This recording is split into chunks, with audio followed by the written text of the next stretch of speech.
Second time today. Got a fantastic cast. This is going to be interesting. It's how to access productivity with return to office. I've got John Tooth, our CEO of Remote AF, who'll be backing the for or against. Sorry, he's against, and Andrew Blain, our founder, who is for not returning to the office. So, if you like, so it's going to be an interesting conversation. Who'd like to start with the first blows, gentlemen? Yeah, sure. I'll jump in. I've been waiting for this. So my biggest issue with RTO or not having RTO rather, is the feedback loops when we're trying to solve complex problems are much faster when I drag everyone into the office. If I come out of a meeting with other people working on a project or to do with an initiative and I hear of blockers, I can just walk over to the team and say, hey, we need to fix this. Right. Andrew, right of reply. I think there's a challenge when you get into a debate to start jumping straight into the points, John, without trying to frame the debate first. And I want to make sure that we're not talking just about the idea of some people returning to the office occasionally to do work together. I'm more interested in having an argument about mandated return to the office. So the fuckwits who are currently telling their workforce that they must come back into the office 2 to 3 days a week or 4 days a week or 5 days a week. I think there's a lot of great reasons why you'd want your teams to get together in person regularly or semi-regularly. I think it's absolutely fucking stupid to mandate when that happens from a central point. Well, as a facilitator, I yearn for the days when I had the 7-second delay, but that's gone now. So. However, John, feel free, right of reply here.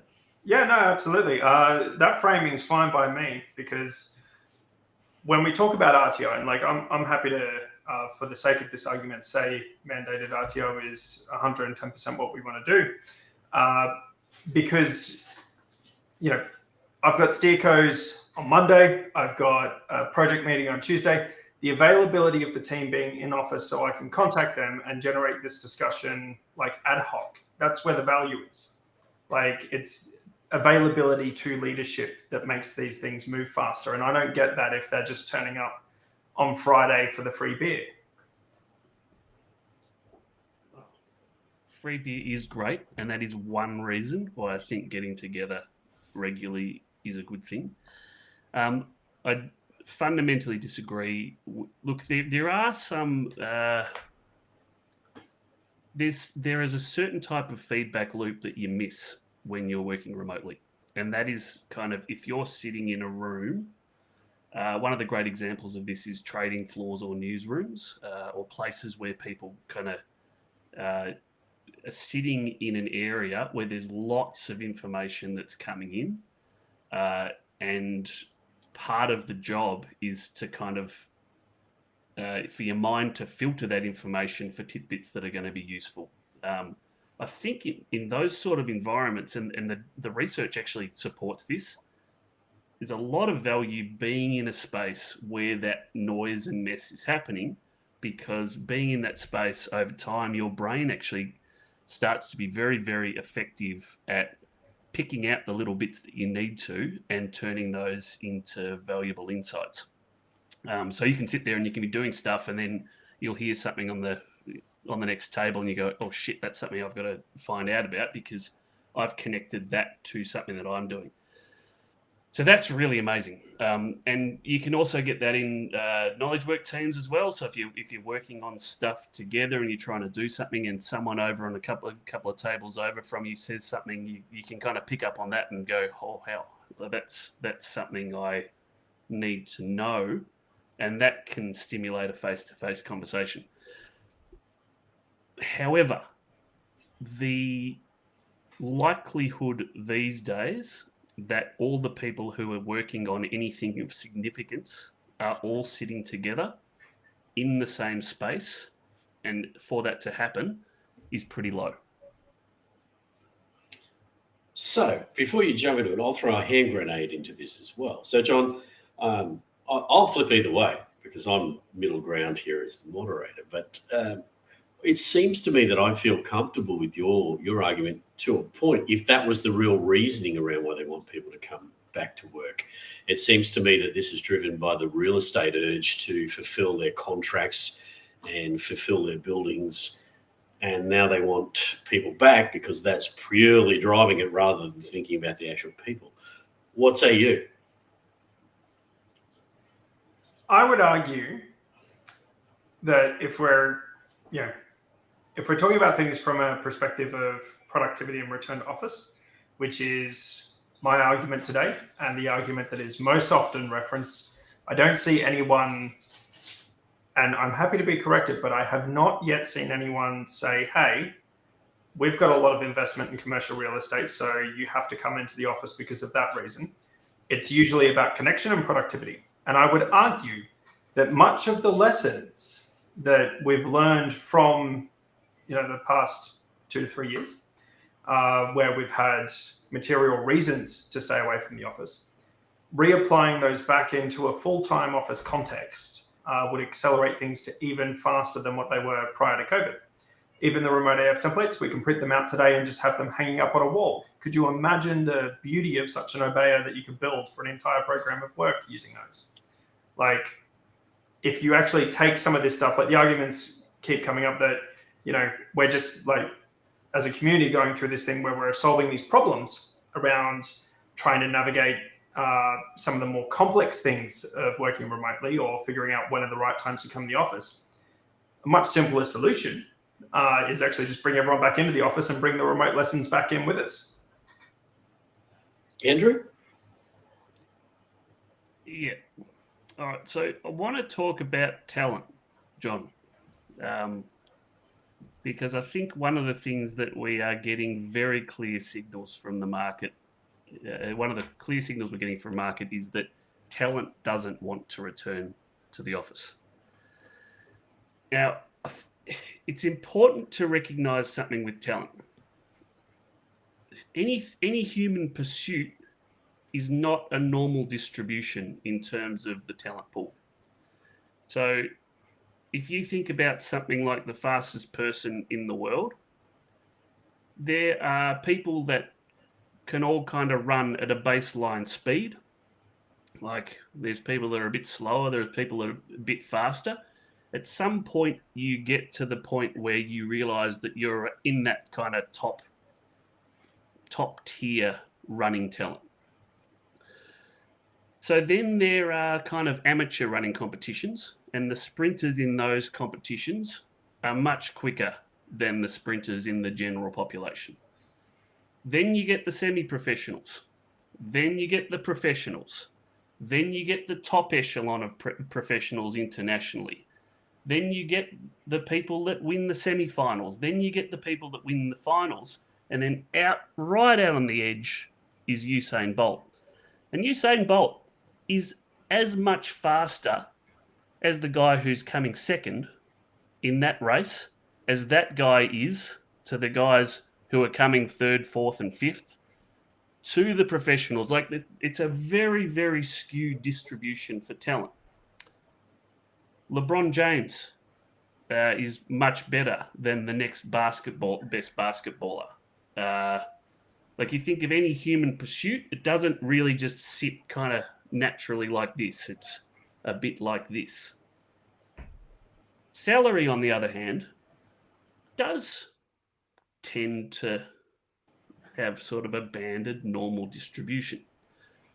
So we kind of have these salary bands, and if you're getting paid a salary, it's very rare in the business world that you're getting a LeBron James or a Usain Bolt level salary. So one of the things that you can do to succeed in the business world that you can't do if you're running a sporting organization or if you're running a music organization and you've got kind of you've got to pay Taylor Swift, right? You've got to pay her the big bucks to perform. You don't necessarily have to do that to the same extent in your workforce. So the only way that you can succeed in business is if you're attracting that top echelon of talent. If you're attracting this talent, you're paying the same as someone who's getting the Usain Bolts, roughly the same as someone who's getting the Usain Bolts and the Taylor Swifts and the LeBron Jameses of the business world. So, like, if you want to mandate return to office and you want to alienate that top end of your talent pool and you want to make that talent pool start to think about grabbing a job with someone else, then by all means do it. But don't come whinging when in 10 or 15 years you suddenly realize that the high performing talent in your organization was actually a little bit important to your success. Well, your opportunity to shake it off, so to speak, John. Sorry, couldn't help the Taylor Swift reference. I think my counter to that is it is not an unreasonable thing, even within the space of mandated RTOs, to have certain exceptions. If we want to acquire a specific skill set, an Usain Bolt, as an example, I don't see why we can't just provide an exception and remunerate that person appropriately for their skills. Usain Bolt is working from wherever Usain Bolt wants to work and whenever Usain Bolt wants to work. Usain Bolt isn't turning up to sit at a cubicle and do Zoom calls with his colleagues. It ain't going to happen. It may not, but why can't everyone else still come in anyway? Like, I don't necessarily, to be able to have a touch point with the team, solution with them, redirect them on an ad hoc basis in between my meetings or whatever else it might be. I don't see why it is hurtful to have a few specialists on another place over the globe. We already do have some outsourced teams in many businesses as it is. I don't see why it's a major fallacy in the system to be able to have like some specialists that are really good or really niche that don't happen to co-locate with the team, as long as the majority of the team are in office. So you're arguing now for merit-based flexibility. So at some point of performance, you get to have a flexible job, whereas everyone else has to come into the office. I'm arguing for merit-based hiring when I'm forced to do so. Let me throw a spanner into that, and just something that's actually happening right at this moment in time. If you think about it, there's cases going on at the moment where organisations are actually saying they want to pay people less to work from home. So that sort of doesn't sort of work with the merit kind of base that you're talking about there, John, unless you're going to end up with a two-speed economy or a second-class citizen. Just thought I'd throw that one in. Well, I mean, like that's ultimately, that's just simple. Like, if the person wants the benefits and the joy of working wherever they want and don't have to come into the office like I feel I need to, then why should they get the same amount of pay for someone that needs to wear the cost of coming into the office every day? That doesn't make sense. Andrew, right of reply? Yeah, I don't think I'll reply to that one. It's just another talent detractor.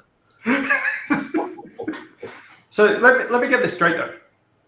Is this all essentially surmounting to the basis that,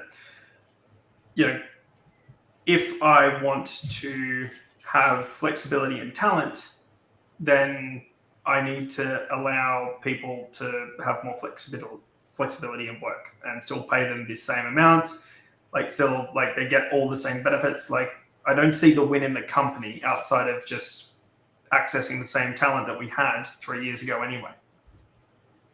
Yeah, look, there was an executive from a company that's named after a rainforest who came out today, and I think the words were, "We need to disagree and commit, and everyone has to come back into the office." We don't even have any data to show that it's better, but we know it's better. There is a lot of data that says that fully flexible is better. There was a report I read the other day. I can't find the source of it, but they went through Fortune 500 companies. They looked at revenue growth of companies that had fully flexible work policies on their websites versus those that did not. And they found that those companies that had fully flexible policies were growing at adjusted 21% revenue growth, and those that did not had a 5% industry adjusted revenue growth rate. So the data would tell us that businesses are performing better. And yet some executives, void of data, are telling us that for some magical reason, the office creates these opportunities for some sort of awesomeness. I personally think that said executive doesn't feel like they're quite the big swinging dick that they are in the office, that when they're in their home environment. You're really not the CEO at home. You're only really the CEO in the office. And perhaps that's why they think the office is better. Your thoughts, John? Breaking from my character for just a moment, actually, it's kind of funny because we did a survey on LinkedIn very recently around like when is it absolutely necessary to have your camera on for a remote meeting. And interestingly, the weighting towards the people that said never was incredibly low. And I would argue, after having worked enough years where we didn't really use Zoom, like, I didn't see many of those years where everything was teleconference or phone calls. But I think fundamentally, like, there's no conversation so difficult that you can't have it over a phone call if you need to. So I don't think there's any merit in the cameras on, cameras off. What I would say is, though, from an executive perspective or any kind of leader, be it middle management or your upper echelons, there is kind of like a nervousness, though. Like, a lot of companies that have had accelerated growth over COVID aren't necessarily the behemoths of companies that are named after fruit or rainforests, right? So how, like, there doesn't seem to be a logical first or second step to start actually, making a transition towards that space, especially when you consider the amount of investment that has gone into making the co-located situations so great or useful for what we're trying to get done in our various businesses. So, like, how do you take, like, like some of the larger companies, how you take a 40 or 80,000 person company and just say, okay, we're just going to have a fully flexible work policy and see what happens. Like, that presents an incredible risk across all levels of leadership. Does it? So there's a little thing called a pandemic that did that for us, and it proved that we could do it. So that's my first one. And then, I'm sorry, I can't stand it. And my second one around that, literally, this notion that you're going to pay people less to work at home. Listen, organisations and CEOs, you get a free ride as it is. You're not paying for their electricity. You don't pay for their gear. You don't give them the materials, the seating, the screens, etc. They're paying for that themselves. So how dare you say you're going to pay them less to try and force them back into the office? So that's my little rant. Andrew, you had something you wanted to say. I could see you. Yeah, I mean, look, I was told, like, people told me when we kicked off in the pandemic that you couldn't innovate remotely. They told me that engagement suffers when you're remote. They told me a whole range of things. I think if you just look at the macro indicators, there has been no impact. In most cases, businesses did better during the pandemic when their workforces weren't in the office than they did before the pandemic. Like, those industries that weren't hit by some of the, I suppose, the negative externalities of a pandemic, like the airlines and the and travel industry and those sort of things. Most other industries grew at a really rapid rate. We saw we had data to show that there'd been like this massive productivity gain. Like, anyone who was measuring performance of teams saw a jump in productivity during that period. People got a whole bunch of time back that they were spending sitting with their nose in people's armpits on trains or being aggressive in traffic. Just none of the macro data suggests that business has suffered. And secondly, we are smack bang in what I would call the most innovative period that I can remember in the history of technology. I mean, I've only been in the industry for 30 years or so, right? Like it's sort of 25, 30 years. So I'm not one of those people with sort of 50, 60 years of learned history to be able to draw on. But I cannot remember a more innovative time in the world at the moment. Like the stuff that people are doing with AI, with language models, with like we're seeing the world transform in front of us, just like we did during the .com boom. It's one of the most innovative times ever, and I guarantee you that the top end talent that's working on open source AI and that's working on some of the more leading edge things that we're seeing out there in the market, they're not being forced into offices. I will guarantee that. Mr. John?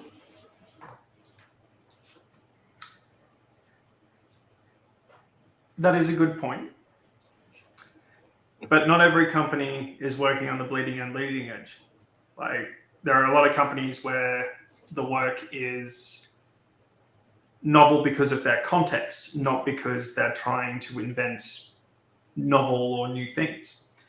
And in those contexts, it's like you've got the heritage of process that you might have had developed and the entropy that's existed over the past 100, 200 years plus in some cases. There's still no first move to action. Like, okay, we managed through a crisis from a management perspective in the pandemic, but now we're talking about trying to operationalize things and bring equilibrium back to the system. So it's still, there's kind of lacking of a first step of how we navigate through that mess, because it's, leadership hasn't stopped changing around at the same rate that it does. You might be able to make some guarantees to a team today that with a change of executive leadership will be different tomorrow. You've also got existential factors, like what Tony was mentioning earlier around the commercial real estate side of things. Like you might be in a company today where a degree of flexibility is acceptable. And then, someone makes a decision that their investments have been hit too hard and that changes. So is it not an easier challenge to tackle because we know the nature of the challenge just to force everyone back into the office? Yeah, look, I'd argue that if anyone who didn't manage to operationalize the change in 2 years really wasn't trying hard enough. But let's move on from that. I think there are some really good points that people have made about working, about in-person work. So I think there are some tasks where it makes sense for teams to get together and do work together.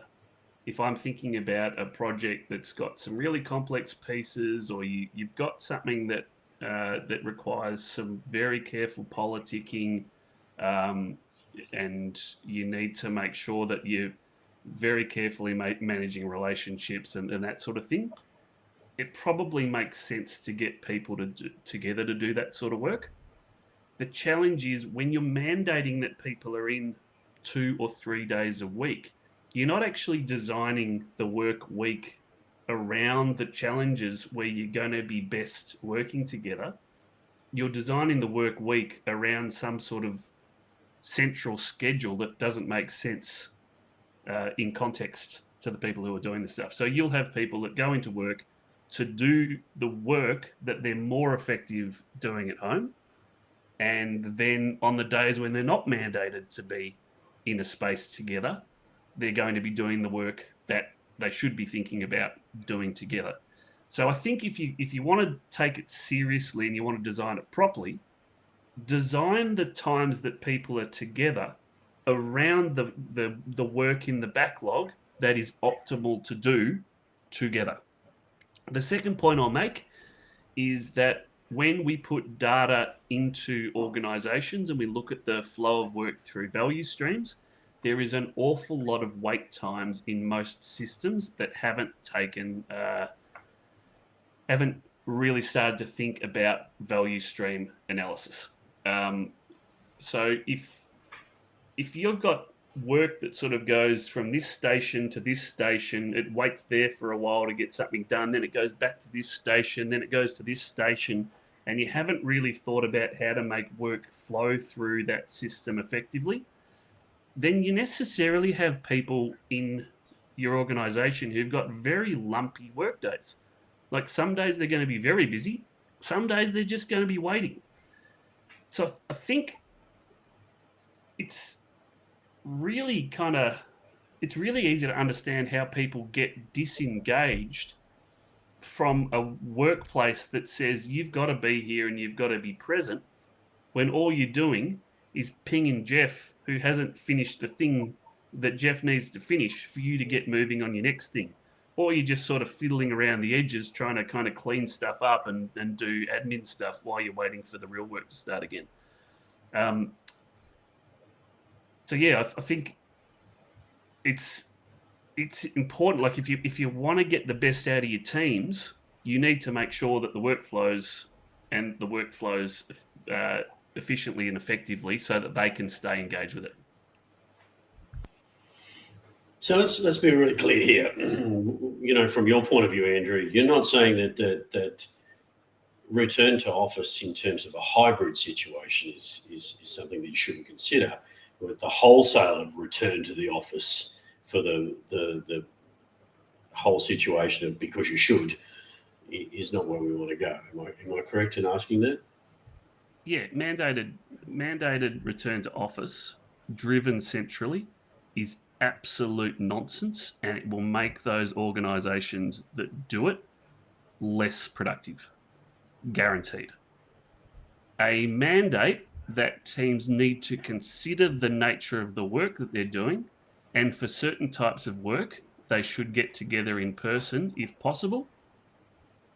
Location doesn't have to be the office, but they should get together in person to do certain types of work. That's interesting to me. That sounds like a sensible system design construct. Thoughts, John? I think I've got two thoughts, and I'm running out of arguments that any version of myself could possibly try and advocate for on this topic. But I've got two more zingers. So zinger the first.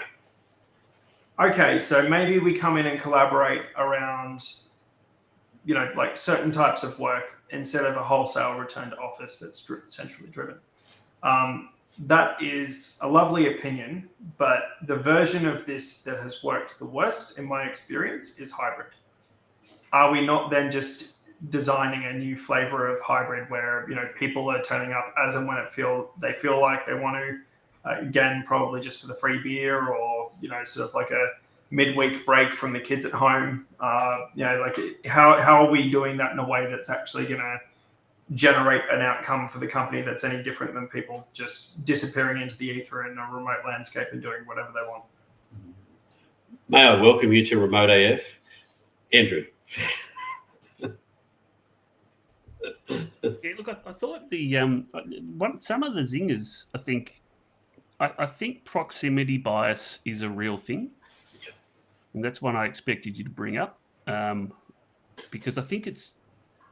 If you've got an executive team that's spending time together in the office and they're spending time in person with people, then when you start to look at promotions and REM and issues like that, there is a big risk that the people who aren't in proximity to the people making those decisions aren't going to be rewarded as well as those who are.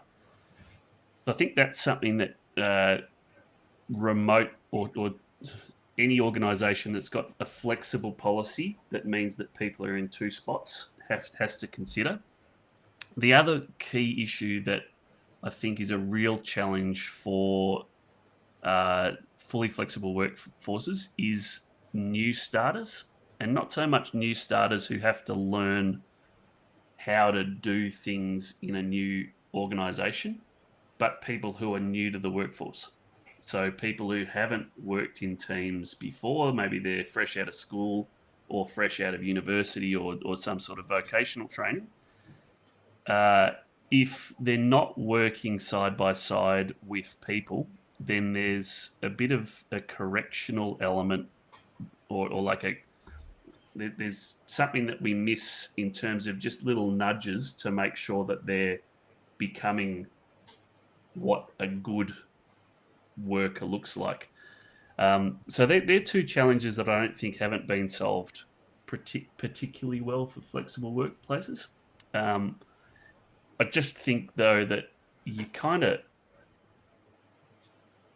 like the trade-offs to go away from fully flexible to solve some of those challenges just aren't worth it. So I'd rather design solutions to those problems and evolve those solutions over time than throw out all the benefits of fully flexible work, the measurable data backed benefits of fully flexible work.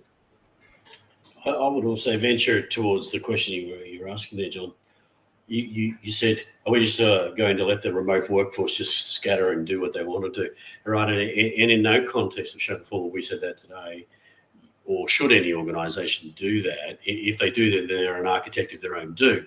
You have to design the way you work remotely just as much as you would in any other operating environment to ensure that you actually have the right guide rails and the right ways of working that are beneficial to both parties. Thoughts, John? Yeah, there's one that I'll actually touch on.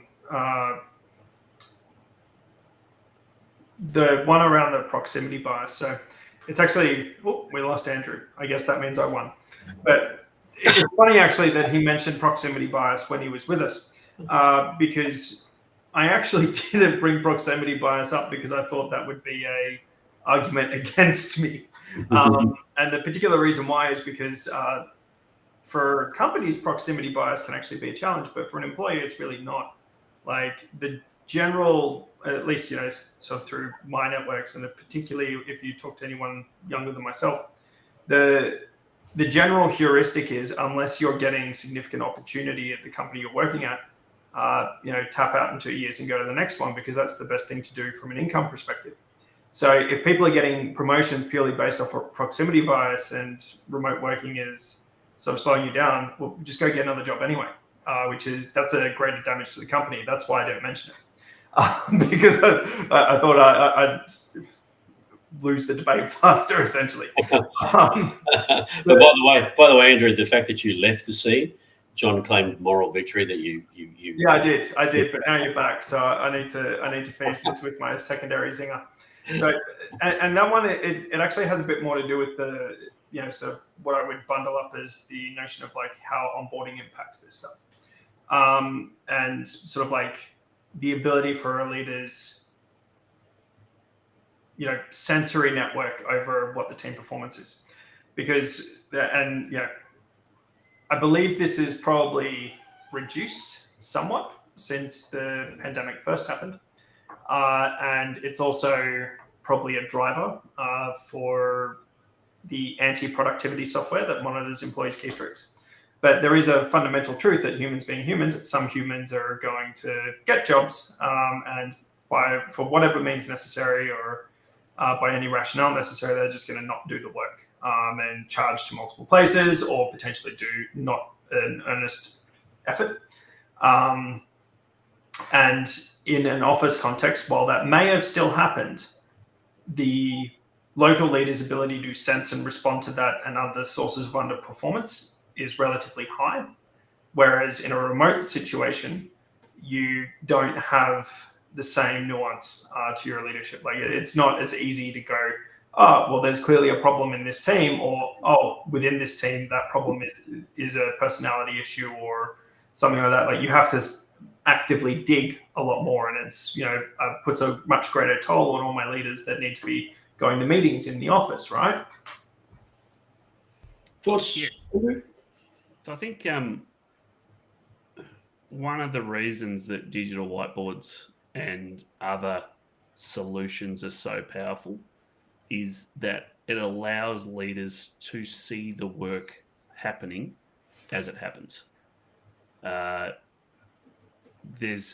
like I'm really anti keystroke logging and that sort of rubbish. I am very pro teams managing their own backlog of work and working through and auditing as a team how they're going on different things.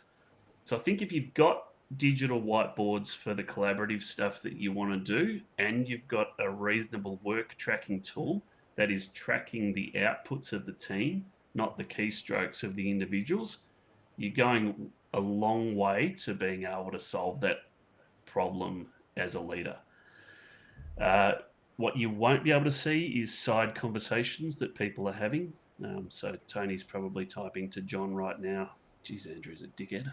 But there's nothing I can really do about that. I just have to be a big enough person to accept that they're going to do that.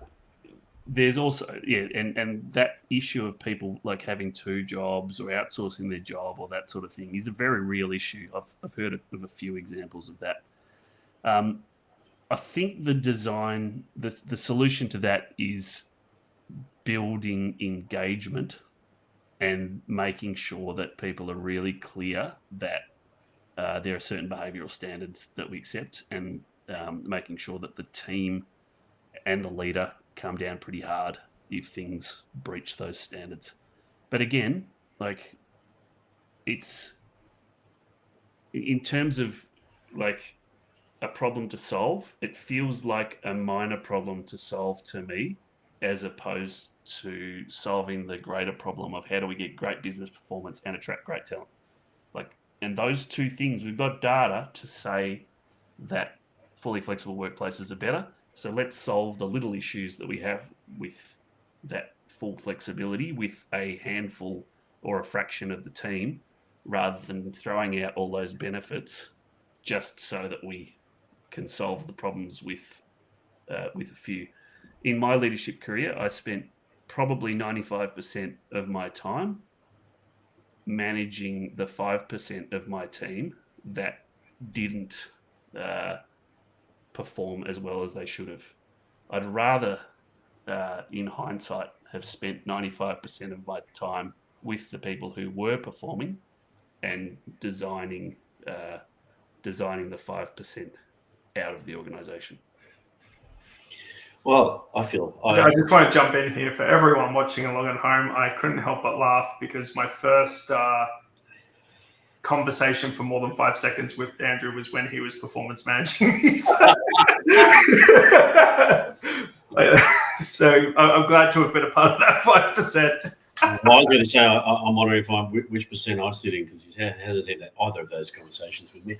But anyway, we'll move on. I do want to pick you up on the performance stuff, because that's something that I've heard, and the press have been absolutely abhorrent, I think, to their own sensationalism, because there have been a couple of cases where people haven't been doing the right thing, and they blame it completely on remote work. But in my experience, and I've looked for some data, and there's no data to show that performance management has risen since we moved into remote work. So people are going to do the wrong thing.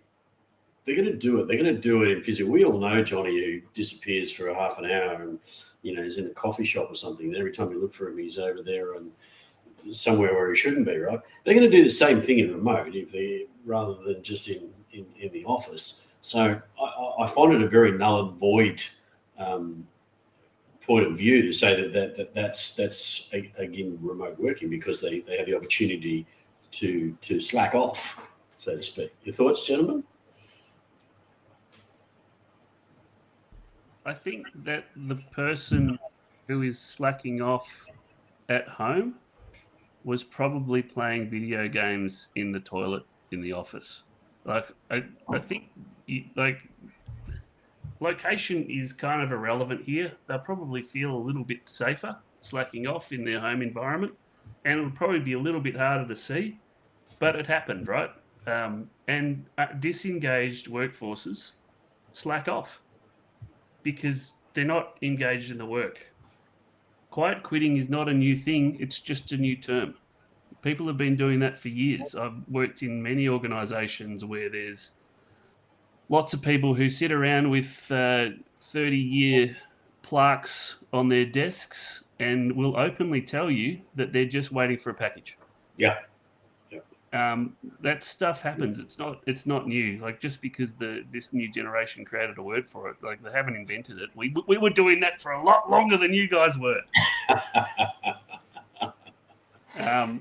But yeah, look, I mean, disengagement is a problem, and it's not a problem that you're going to fix by mandating people come into the office so that they can get chastised for slacking off. You've got to fix it by designing the work system to make the work enjoyable, or by assisting them to realise that maybe they're going to be more engaged in another environment where the work is different. Yeah. John? Yeah, it's starting to run out of leadership. Well, we've got about 4 minutes left on our cast, and it's gone that quick. And I would. I want to add one more point, and I think it's a really important one, because we are in the hottest year in recorded history at the moment. Indeed. If you look at the graphs, we are running at 2 degrees above pre-industrial levels, which was a milestone that we didn't think we were going to hit till 2050. And it's not a milestone that we should be particularly excited about. There is data to suggest that if workers design their homes effectively, workers who work 1 day a week from home can reduce their work-related carbon emissions by 2%. Those who work 2 to 4 days a week from home can reduce their carbon emissions by roughly 29%. So these are work-related carbon emissions, not the carbon emissions that you're making raising cattle in your backyard. And workers who work fully remotely can reduce their carbon emissions by roughly 54% if they do it correctly. So there are huge environmental benefits as well that above and beyond the productivity and business and engagement benefits that you get from fully flexible work. It really annoys me to see organisations that claim to be triple bottom line and ESG certified and eco warriors mandating that people come back into the office when that data is fully and freely available. So you're telling me I can access the best talents, potentially reduce my bottom line costs with smaller physical footprints, and even do a nice bit of greenwashing, all just by having a better flexible work policy? Yes. Yes. I think I just failed my own end of the debate. Causation is not correlation, but you might also find that your business performs better. Well, so John, as I said, we've only got a few minutes left, and I guess the point of us getting together today, and there was a little bit of tongue-in-cheek in this, but there were some very valid points. And to that point, we're all very invested in helping remote and hybrid work become what it should be in the future. And to that point, the announcement that we want to add to today is that, of course, is that Remote AF is releasing quite a number of its patents freemium. So I just want to take a moment to give you both an opportunity to talk to us as to the what and the why of that. John, perhaps you could just give us the what very quickly. It'd be brilliant. Yeah, of course. So Remote AF is freemium. That means if you go to our website, or I assume a link in the description, you can access like the vast majority of the tools that we use. That includes methods for navigating complex types of work, launching teams, launching larger programs of works, business units. So all that stuff is essentially there, waiting, free to access, end-to-end facilitation guides. We should be adding some case studies to each of these in the near term.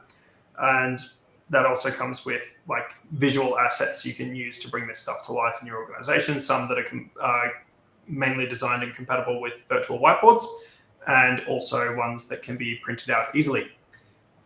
So yeah, that's probably about the size of the what. All it takes is like a couple seconds to click a link and go to a website. So definitely worthwhile to check them out.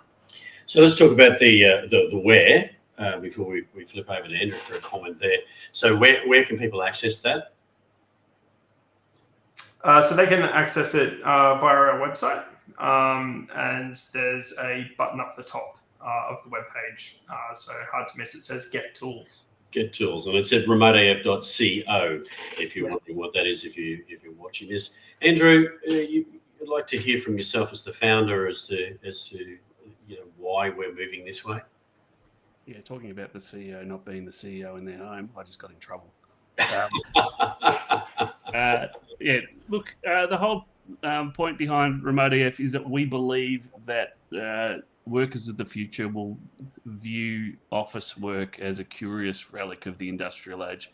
So we think what will kind of happen is in 20 or 30 years when a new workforce entrant is sitting in a nice coastal town, sipping a coffee and working from a little micro hub that's out there, they'll be talking to their parents, and their parents will be like, when I was your age, I had to trudge to work in a train with my raincoat on and exposed to all sorts of viruses and pathogens, to sit in an office in a cubicle where I could hardly see the sun, etc. That's what we think will happen, and we want to accelerate that journey. So we think the easiest way to do that is to make stuff free to access. We've got a whole range of patterns that make it really easy to get teams effective, get groups of teams effective, plan across teams, fix problems between teams, get teams engaged and productive. And we've tested those all over the place. They work. We've refined them based on feedback from our worldwide crew of Remote AF guides, and now they're safe for release to the public. We'll keep some stuff back that's a bit too hard to teach, but the rest of it is still copyright, but free to use for people now. And of course, there'll be a guides network that backs that up, and it's still available. So if you want to take it deeper, if you want more support on it, talk to that for a second, John, and I think we'll be close to the end. Yeah. So look, as Andrew mentioned, we've got a worldwide network of guides. So if there's a time zone where you want to use this stuff in and you want some help, there'll be someone nearby that can help you with that. The executive guides also can help sort of take you through and navigate how to work through with some of the hairier stuff. And if you want to become a guide yourself and understand how it all hangs together and how you can start doing some really interesting changes in pretty much any business in the world, there's details on our website on how you can sort of access that and work with likely one of the three of us or someone on our team. Fantastic. Look, that's the end of our time, gentlemen. So if you're watching this and you like what we do, remoteaf.co, click on the community button, join the community, or you can sign up for our newsletter, which is Teamcraft, which you'll find in the details below. And of course, to access the freemium material that we've just talked about, again, remoteaf.co and Get Tools, that's where you go. I just want to thank you again, CEO John, founder Andrew, and I do declare Andrew the winner of the debate. That was a bit of a fun conclusion, wasn't it? It's rigged. And with that, thank you very much for watching.